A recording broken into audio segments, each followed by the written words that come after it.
मेरे सुकून आप लोग का स्वागत है जी। आप सभी का प्यारा सा यूट्यूब चैनल साहिल संघर्ष स्टडी में जी। आप लोग स्वस्थ होंगे, मस्त होंगे जी। बिल्कुल 100% देकर आप लोग अपना स्टडी कर रहे होंगे जी, क्योंकि आपका एग्जाम बहुत ही नज़दीक है जी।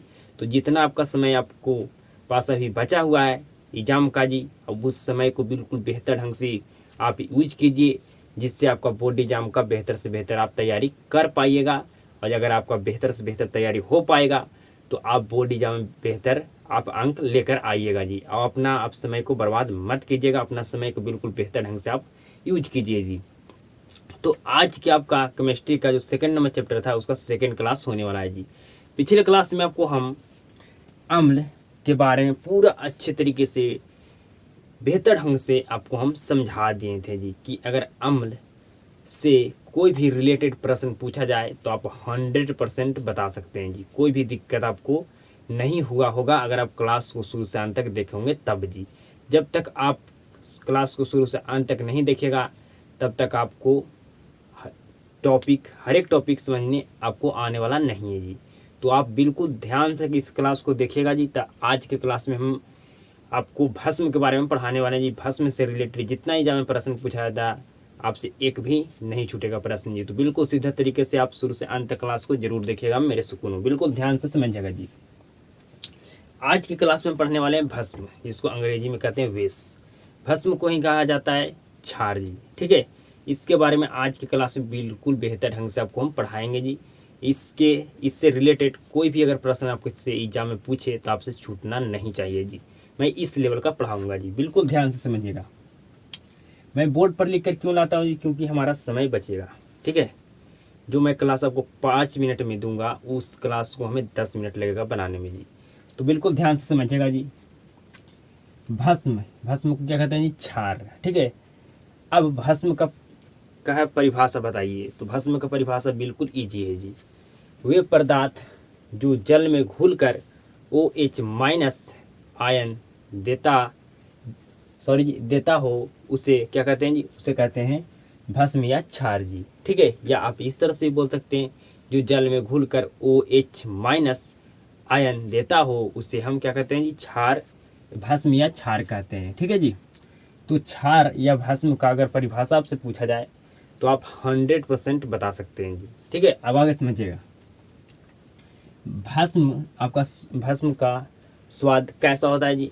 जिस तरह से आपको हम पढ़ाए थे कि अम्ल का स्वाद कैसा होता है, तो अम्ल का स्वाद खट्टा होता है। उसी तरह से आपका भस्म या क्षार का स्वाद कड़वा होता है। आगे समझिएगा। जो आपका भस्म है जी, या कह सकते हैं क्षार, जल में घुलकर OH- आयन देता है जी। अम्ल जो था, जो आपका जल में घुलकर क्या देता था जी, कमेंट में आपको बताना है, ठीक है। और ये आपका बताया था वैज्ञानिक का नाम है जी आपका आर्हेनियस, ठीक है जी। आर्हेनियस वैज्ञानिक ने बताया था कि जो भस्म या क्षार जब जल में घुलकर क्या देता है जी, तो OH- आयन देता है जी। इसका pH मान कितना होता है जी, भस्म या क्षार का जी, तो 7 से अधिक। अम्ल का pH मान कितना होता है आपको कमेंट में बताना है जी, ठीक है। आगे समझिएगा। धातु के होते हैं अम्ल या अम्ल, भस्म या क्षार, ये धातु के क्या होते हैं जी, तो ये धातु के सुचालक होते हैं। क्या होता है जी, धातु के सुचालक होते हैं। अगर आपसे एग्जाम्पल पूछा जाए भस्म का या क्षार का, तो आपका एग्जाम्पल है जी सोडियम हाइड्रोक्साइड, अमोनिया हाइड्रोक्साइड, आपका कैल्शियम हाइड्रोक्साइड जी, ठीक है। कैल्शियम हाइड्रोक्साइड, तो ये आपका एग्जाम्पल है किसका जी, तो भस्म का जी। किसका जी, भस्म का, या कह सकते हैं क्षार का जी। आपको हम अम्ल का भी एग्जाम्पल आपको हम बताए थे जी, ठीक है जी। आपको बेहतर ढंग से हम समझाए हैं जी अम्ल पूरा अच्छे तरीके से जी, ठीक है। अब आगे समझिएगा बिल्कुल ध्यान से। मतलब अगर क्षार का एग्जाम्पल दिया जा रहा है तो हम कैसे पहचान सकते हैं कि ये क्षार का एग्जाम्पल है जी, तो उसमें OH लगा रहेगा, ठीक है। अगर अम्ल का आपको पूछा जाए कि अम्ल का एग्जाम्पल ये इसमें से कौन है जी, तो उसमें क्या लगा होगा जी, तो उसमें H लगा होगा, ठीक है। तो बिल्कुल ध्यान से समझिएगा जी। अब जो आपका भस्म होता है वो आपका प्रबल भस्म होता है और दुर्बल भस्म भी होता है जी। जिस तरह से आपका अम्ल आपका प्रबल अम्ल होता था जी और आपका दुर्बल अम्ल होता था जी, उसी तरह से आपका प्रबल भस्म या कह सकते हैं क्षार होगा जी और दुर्बल भस्म या क्षार होगा जी। ठीक है, तो हम पढ़ते हैं प्रबल क्षार के बारे में जी। बिल्कुल ध्यान से, अगर कोई हम क्षार लेते हैं उसको जल में मिलाते हैं तो वे तेजी से क्या देगा जी, वे तेजी से क्या छोड़ेगा जी, तो OH माइनस आयन छोड़ेगा जी।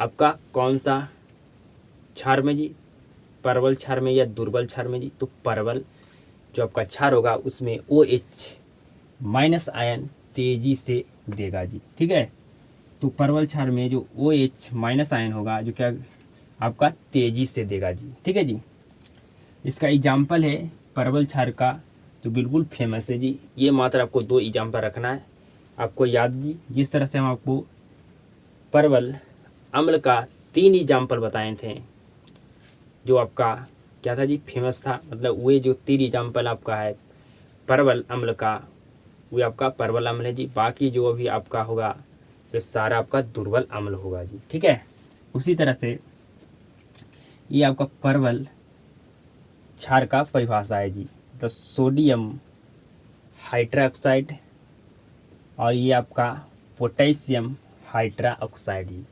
ये 2 एग्जाम्पल आपका है प्रबल क्षार का जी। अब आगे समझिएगा दुर्बल क्षार। ठीक है जी, दुर्बल क्षार होगा जो आपका OH माइनस आयन क्या देगा जी, तो धीरे धीरे देगा, ये धीरे धीरे OH माइनस आयन देगा जी। ठीक है जी, आपका जो दुर्बल क्षार होगा जी। इसका एग्जाम्पल अगर आपसे पूछा जाए, ये दोनों छोड़कर आपका सारा आपका एग्जाम्पल होगा जी दुर्बल क्षार का जी। ठीक है जी, आपका एग्जाम्पल है कैल्शियम हाइड्रोक्साइड CaOH के होल 2 जी, MgOH जी। ठीक है, ये आपका क्या है जी, तो ये आपका एग्जाम्पल है जी दुर्बल क्षार का जी। किसका जी, दुर्बल क्षार का आपका ये क्या है जी, एग्जाम्पल है। ठीक है, तो बिल्कुल आपको बेहतर ढंग से समझ में आ चुका होगा जी क्षार या भस्म। ठीक है जी, कि इसका परिभाषा क्या होता है। ठीक है जी, और इसको बताएं, आपको बारे में बताएं कि जो भस्म होता है उस स्वाद में आपका कैसा होता है, कड़वा होता है। ये जल में घुलकर OH माइनस आयन देता है। इसका pH वैल्यू मतलब pH मान कितना होता है, 7 से अधिक होता है। धातु के होते हैं तो ये सुचालक होते हैं जी। भस्म या कहे भस्म या क्षार या अम्ल। ठीक है जी, ये तीनों जो आपका है ये आपका धातु के क्या होते हैं जी, तो सुचालक होते हैं। और आगे हम आपको एग्जाम्पल इसको बताएं जी भस्म का। ठीक है, जिस तरह से आपको अम्ल का एग्जाम्पल बताए थे जी, और जिस तरह से हम आपको पढ़ाए थे प्रबल अम्ल और दुर्बल अम्ल, उसी तरह से आपको हम प्रबल क्षार और दुर्बल क्षार आपको पढ़ाएं जी। ठीक है जी, आपका एग्जाम्पल आप बिल्कुल ध्यान से प्रबल क्षार को याद रखेगा जी। मात्र 2 एग्जाम्पल आपका है, बाकी जो आपका है दुर्बल क्षार का आपका एग्जाम्पल है जी। जिस तरह से हम आपको प्रबल अम्ल का 3 एग्जाम्पल बताए थे, कौन कौन बताए थे कमेंट में जरूर बताइएगा जी। तो इतना आपको बिल्कुल बेहतर ढंग से समझ में आ चुका होगा जी। अब हम आगे जो आपको नेक्स्ट पढ़ाना है उसको हम बोर्ड पर लिखते हैं और आपको बेहतर ढंग से मैं समझाता हूँ मेरे सुकून। अब नेक्स्ट समझिएगा मेरे सुकून बिल्कुल ध्यान से जी। ठीक है जी, अब हम बात करने वाले बिलियन का जी। ठीक है, बिलियन मतलब घोल। आपने देखा होगा पानी और चीनी का घोल शरबत में जी। ठीक है जी, तो बिल्कुल ध्यान से समझिएगा जी बिलियन को। ठीक है, आपका बिलियन 3 तरह से होता है जी। आपका एक अम्लीय बिलियन होता है, अगला आपका होता है उदासीन बिलियन और अगला आपका होता है क्षारीय बिलियन जी। ठीक है, क्या होता है जी, क्षारीय बिलियन जी। जो आपका pH स्केल होता है वो आपको बताता है कि कौन सा आपका बिलियन क्षारीय है, कौन सा बिलियन आपका अम्लीय है, कौन सा बिलियन आपका उदासीन है जी। ठीक है जी, तो बिल्कुल ध्यान से समझिएगा जी। ये आपका pH स्केल है जी। ठीक है, 0 से लेकर आपका 14 तक होता है जी pH स्केल में जी। ठीक है, अगर मैं आपसे पूछूं कि जो आपका यहाँ से 0 से लेकर यहाँ तक आपका कौन सा बिलियन है, कौन सा विलयन है बताइए। तो आप कहिएगा यहाँ तक जी, ठीक है। तो कहिएगा ये आपका अम्लीय विलयन है जी, क्योंकि 7 से कम जो आपका 7 से कम है जो आपका क्या है जी, अम्लीय विलयन है जी, ठीक है। 0 से लेकर आपका 7 से कम तक आपका कौन सा विलयन है जी, अम्लीय विलयन। 7 आपका कौन सा विलयन जी, तो आपका कहिएगा उदासीन विलयन है। और 7 से इधर जो आपका है 7 से अधिक तो आपका कौन सा विलयन है जी, तो क्षारीय विलयन है। और 7 से कम जो इधर है जो आपका अम्लीय विलयन है जी। तो पीएच स्केल का मेन काम होता है कि आपका कौन सा विलयन क्षारीय, कौन सा विलयन अम्लीय, कौन सा विलयन उदासीन है, ये इसका काम होता है जी। जिस तरह से थर्मामीटर का होता है बुखार को चेक करने के लिए, जांच करने के लिए कि बुखार है या नहीं, उसी तरह से पीएच स्केल का काम है कि कौन सा विलयन आपका अम्लीय है, कौन सा विलयन क्षारीय है, कौन सा विलयन उदासीन है, ये बताने का इसका काम होता है जी, ठीक है। अब आगे समझिएगा जी। अगर मैं आपसे कहूँ कि पीएच मान सबसे कम किसका होता है, तो पीएच मान सबसे कम आपका HCl का होता है जी। एक पीएच मान सबसे कम किसका होता है, तो HCl का जी।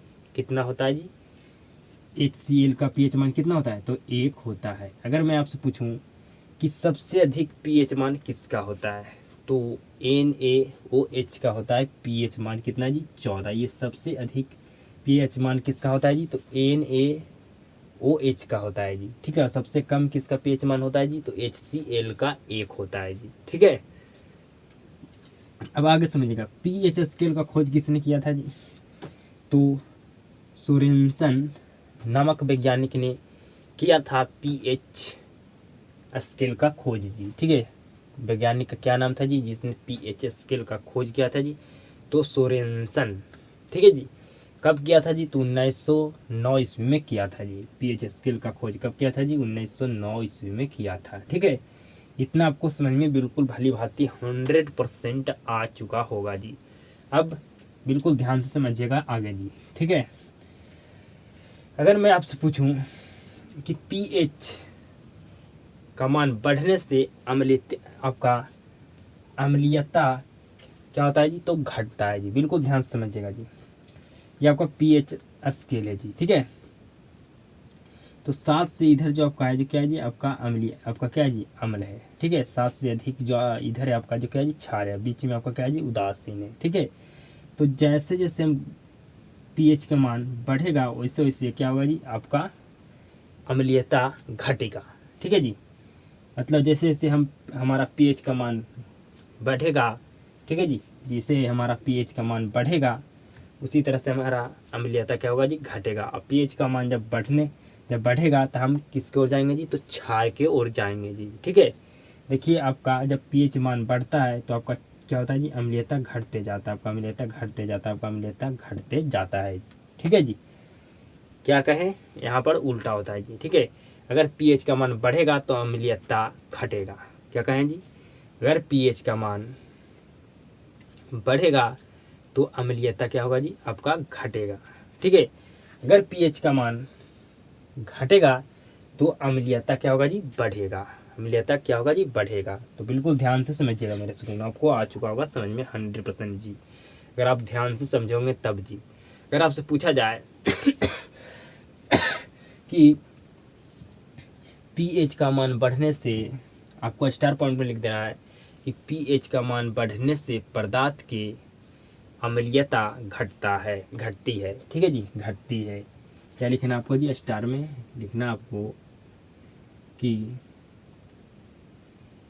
पीएच का मान बढ़ने से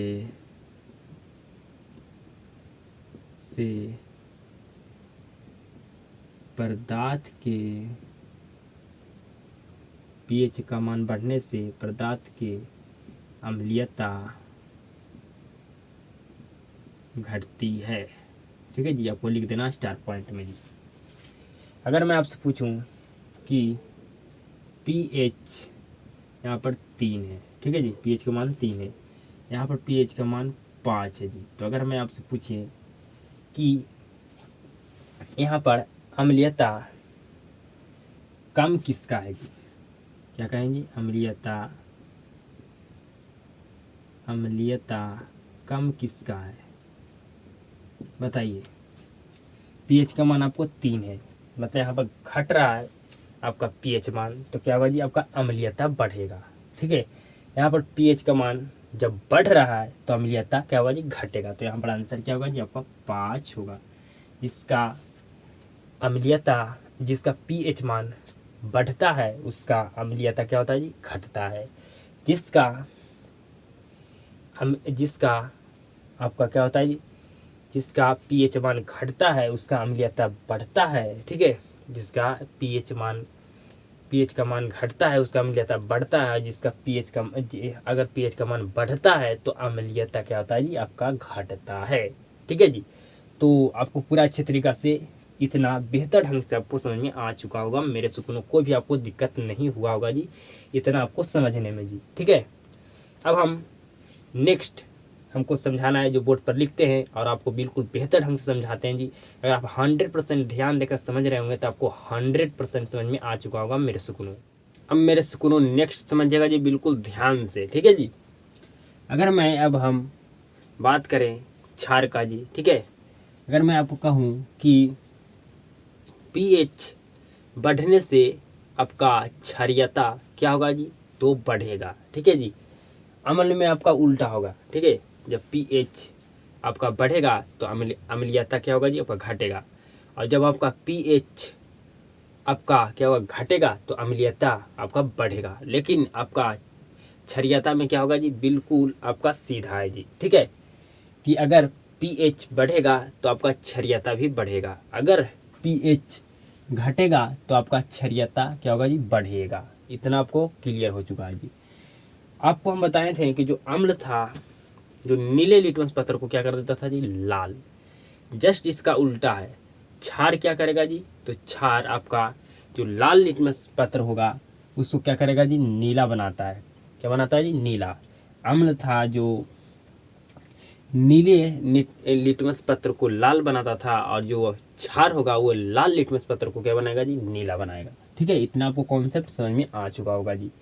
अब हम बात करते हैं लवण का जी। ठीक है जी, तो बिल्कुल ध्यान से समझिएगा, जिसको कहते हैं साल्ट जी। ठीक है, नमक भी इसे कह सकते हैं। ठीक है, बिल्कुल ध्यान समझिएगा, ये आपका अम्ल है और ये आपका साथ में क्या है जी, भस्म है। अम्ल प्लस आपका भस्म है, अम्ल भस्म से मिलकर बना आपका लवण, साथ में आपको क्या बनेगा जी, जल। ठीक है जी, अम्ल आपका HCl है प्लस आपका भस्म NaOH है, ये दोनों से मिलकर आपका बना NaCl मतलब लवण, और साथ में आपको क्या बना जी, आपको बना जल जी।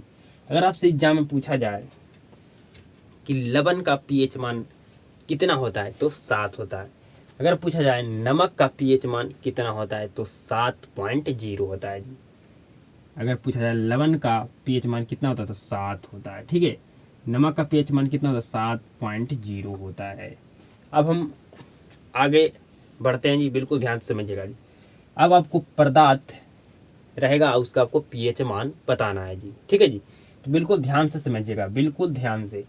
और ये भी आपको बताएंगे, पहले हम पूरा देख लेते हैं पदार्थ का पीएच मान जी, फिर वे पदार्थ को आपको बताएंगे जो आपका वे पदार्थ का आपका एग्जाम में पीएच मान पूछा जाता है जी। मतलब इम्पॉर्टेंट वे पदार्थ होगा जिसका पीएच मान पूछा जाता है एग्जाम में जी, वे मैं फिर आपको बताऊंगा जी। तो बिल्कुल ध्यान से समझिएगा जी। अमाशय रस, ठीक है जी, जिसका पीएच मान कितना होता है जी, 1.0।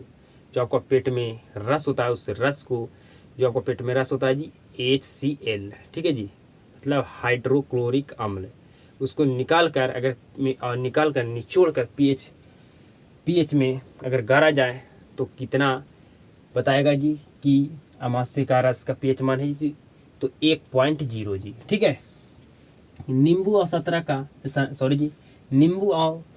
का पीएच मान कितना होता है जी, तो आपको कहीं देखने के लिए मिलेगा 2.5 या 2.3 से लेकर 2.5 तक जी। ठीक है, ये दोनों में से आपको कोई भी देखने के लिए मिल जाए तो परफेक्ट आपको मार देना है, सही होगा जी। ठीक है, सिरका जी, ठीक है जी, मतलब गन्ना का रस होता है, उसका पीएच मान कितना होता है जी, तो 3.0 होता है, या कह सकते हैं 3.0 होता है जी। कितना होता है जी, 3.0 होता है। अब आपका पसीना का आपका pH मान कितना होता है जी, तो 4.5 होता है जी। ठीक है, मतलब इसका pH मान 7 से कम होता है, वो सारा आपका क्या होता है जी, तो आपका अम्लीय होता है। क्या होता है जी, अम्लीय होता है।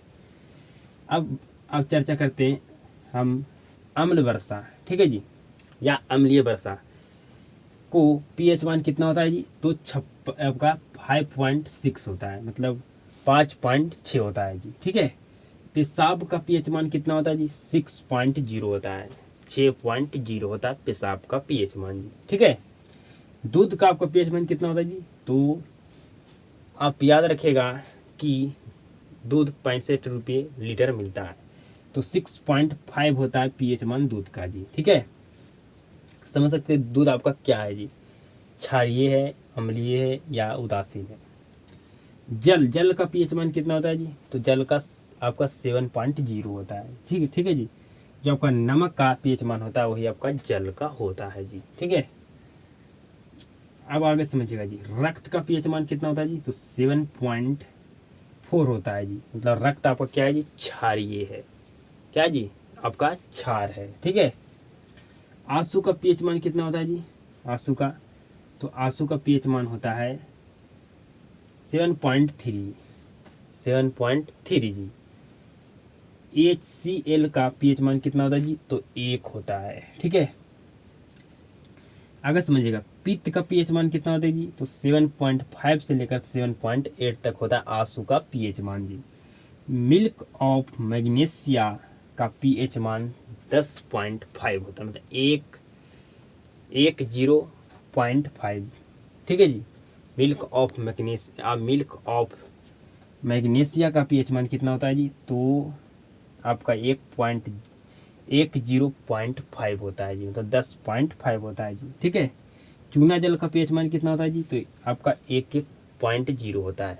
ठीक है, और आपका लास्ट में NaOH का pH मान सबसे अधिक होता है 14 जी। ठीक है जी, तो ये मैं सारा जो आपको पदार्थ है उस सारे पदार्थ को हम pH मान देख लें जी। अब इम्पोर्टेंट को बात करते हैं जो आपका एग्जाम में पूछा जाता है जी, तो बिल्कुल ध्यान से समझिएगा जी। नंबर 1 इम्पोर्टेंट आपका है जो pH मान पूछा जाता है पदार्थ का, वो है आपका अमाशय। ठीक है जी, इसका जी अमाशय, बिल्कुल ध्यान समझिएगा। दूसरा आपका है मिल्क ऑफ मैग्नीशिया, इसका भी pH मान कितना होता है आपका एग्जाम में पूछा जाता है जी। चूना जल का भी आपका pH मान एग्जाम में पूछा जाता है जी। ठीक है, अम्लीय वर्षा या अम्ल वर्षा का pH मान कितना होता है ये भी आपका एग्जाम में पूछा जाता है जी, इम्पोर्टेंट है। रक्त का pH मान कितना होता है ये भी आपका एग्जाम में पूछा जाता है जी। ठीक है, कि रक्त का pH मान कितना होता है जी, 7.4 होता है जी। और आपका कौन सा इम्पोर्टेंट है जी, तो जल का pH मान कितना होता है ये भी आपका एग्जाम में पूछा जाता है जी। ठीक है, आपका लास्ट इम्पोर्टेंट है जी, आपका जो क्या है जी, आपका ये है। ठीक है जी, जो सबसे अधिक किसका pH मान होता है जी, NaOH का होता है जी। ठीक है जी, तो ये सारा जो आपको बताएं जिस पर टिक लगा हुआ है ये सारा आपका इम्पोर्टेंट आपका है जी, जो आपका एग्जाम में ये सारे पदार्थ का pH मान पूछा जाता है जी। ठीक है जी, तो आज की क्लास को मैं समाप्त करता हूँ जी, सही पदार्थ को pH मान को बताते हुए जी। ठीक है जी, आप भली भांति जानते हो कि इसमें से कौन आपका अम्ल है, कौन आपका क्षार है, कौन सा भस्म है जी। ठीक है, भस्म या क्षार उसी कहते हैं, और कौन आपका उदासीन है जी। ठीक है, आप समझ सकते हैं pH मान आपको हम बता दिए कि अगर इतना से इतना pH मान होगा तो आपका क्या होगा जी, आपका अम्ल होगा। इतना से इतना अगर pH मान होगा तो आपका क्षार होगा। इतना से इतना अगर pH मान होगा तो आपका उदासीन होगा जी। ठीक है, तो बिल्कुल आप भली भांति समझ गए होंगे जी कि कौन आपका अम्ल है, ठीक है, कौन आपका क्षार है, कौन आपका उदासीन है जी। ठीक है, तो बिल्कुल आपको 100% समझ में आ चुका होगा जी। तो आज की क्लास को मैं यहाँ पर समाप्त करता हूँ जी। अगर क्लास में आपको बेहतर ढंग से समझ में आता है तो इस क्लास को एक शेयर जरूर करना मेरे सुकूनों, और क्लास को शुरू से अंत तक देखने के लिए आपको धन्यवाद जी। और आप सभी साथ मुलाकात होता है जी नेक्स्ट क्लास में।